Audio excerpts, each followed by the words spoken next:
प्रिय शिक्षार्थियों नमस्कार। आज हम डीएलएड 2019 द्वितीय सत्र में हिंदी विषय में उच्चारण संबंधी दोषों का निवारण प्रकरण पर चर्चा करेंगे।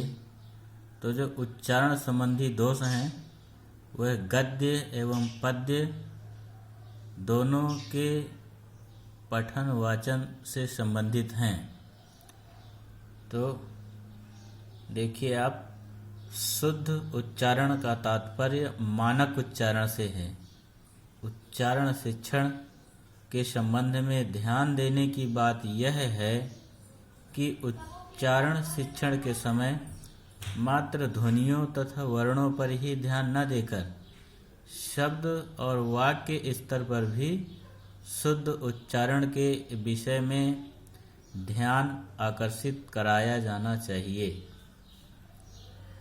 गद्य की वाक्य रचना में अर्थ तत्वों की प्रधानता होती है और भाषा व्याकरण संबद्ध एवं व्यवस्थित होती है।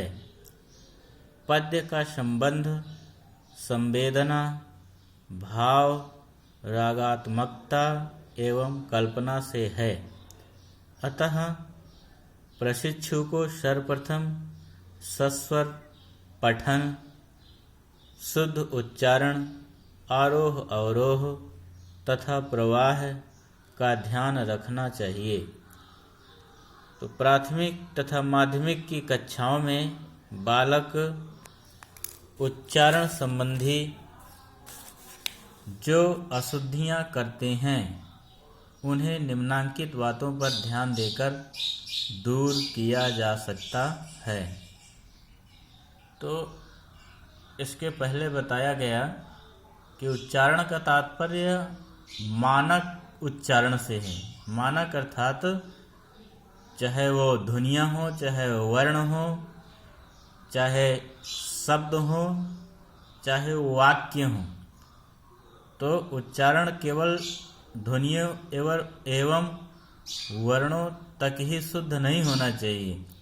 जो शाब्दिक उच्चारण है वह भी शुद्ध होना चाहिए और वाक्यों का उच्चारण कैसे किया जाता है इस बात की भी जानकारी होनी चाहिए कि वाक्यों का जो शुद्ध उच्चारण है उसका क्या तात्पर्य है।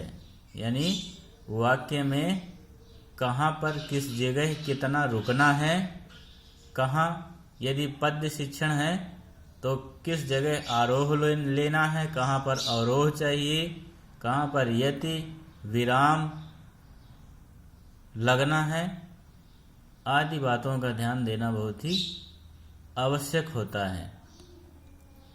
तो जो क्योंकि कहा भी गया है अभ्यासेन विद्या वर्धते, तो यदि हमारा जो अभ्यास है, हमने सही ध्वनियों वर्णों, सही शब्दों एवं सही वाक्यों का शुद्ध उच्चारण करने का अभ्यास किया है तो गलतियां करने का चांस कम ही होता है। और यदि वह हमारा अभ्यास गलत रहा है तो उसमें सुधार अवश्य किया जा सकता है। तो ज़्यादातर जिन ध्वनियों के प्रयोग में, जिन वर्णों के प्रयोग में गलतियां होती हैं, अशुद्धियां होती हैं, यदि उन पर ध्यान दे लिया जाए तो अशुद्ध उच्चारण और पठन से बचा जा सकता है।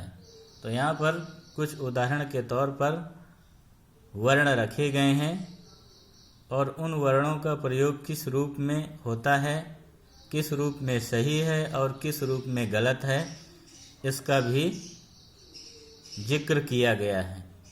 जैसे हम ले लेते हैं ह्रस्व ई एवं दीर्घ ई। तो ज़्यादातर अब जैसे हमें एक कवि लिखना होता है, कवि, तो वा में छोटी ए की मात्रा लगती है। यही इस शब्द का मानक रूप है। लेकिन उच्चारण करते समय बहुत लोगों के द्वारा देखा जाता है कि वो कवि उच्चारण ना करके वो कवि कहता है। यानी जब उच्चारण करता है तो वा में दीर्घ ध्वनि सुनाई देती है, ई। इसी प्रकार शांति, शुद्ध उच्चारण इसका शांति है, लेकिन ज्ञान न होने के कारण शांति यानी ता में बड़ी ई की ध्वनि सुनाई देती है। इसी प्रकार उ एवं उ यानी ह्रस्व उ एवं दीर्घ उ। किंतु लेकिन ज़्यादातर लोग उसका अशुद्ध उच्चारण करते हैं और ता में बड़ा उ की मात्रा लगा देते हैं किंतु। वैसे ही दयालु दयालु। अगला अक्षर है री एवं रा।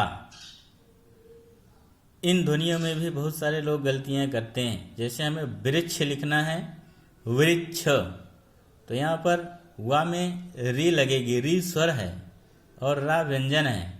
यदि हम वृक्ष लिख देते हैं तो ये गलत हो जाएगा। जैसे एक शब्द पृथ्वी, तो पा में जब री लगती है तो उच्चारण उसका शुद्ध रहता है और लेखन भी शुद्ध रहता है। पृथ्वी नहीं कह सकते हम, उसका उच्चारण पृथ्वी ही होगा। री एवं री यानी रा में छोटी ई की मात्रा, इसमें भी गलतियां देखने को मिलती हैं। ऋतु जैसे लिखना है तो पहले री स्वर है और ता में छोटा ऊ की मात्रा लगी, और जब हम रा में छोटी ई की मात्रा लगा देते हैं तो वो शब्द की वर्तनी गलत हो जाती है। ऐसे ही ओ एवं अव संबंधी अशुद्धियाँ की जाती हैं। तो यहाँ पर उदाहरण है गौशाला, लेकिन इसका उच्चारण क्या सुनने को मिलते हैं गौशाला, जो अशुद्ध है। वा एवं बा में भी यही गलतियाँ देखने को मिलती हैं। शुद्ध होता है वन, लेकिन उच्चारण बहुत लोगों के द्वारा वन सुना जाता है, वन। इसी प्रकार विष शुद्ध शब्द है, शुद्ध वर्तनी है। विष गलत है, जबकि विष ही ज्यादा सुना जाता है। तालव्यस्या, मूर्धन्यस्या एवं दंत्य सा, इन वर्णों के लेखन में ज़्यादातर गलतियां देखने को मिलती हैं। तो इन वर्णों से संबंधित शब्दों के लेखन का अभ्यास छात्रों को ज़्यादा से ज़्यादा कराया जाना चाहिए, अन्यथा वे बहुत ज़्यादा गलतियां करते हैं। जैसे यहाँ पर शासन शब्द लिखा है जो शुद्ध है, इसमें शासन यानी पहला शा तालव्य है, दूसरा दंत्य है और ना वर्ण है, लेकिन इसका जो अशुद्ध रूप शासन लिखा है वो गलत है। ऐसा ही शेष और शेष।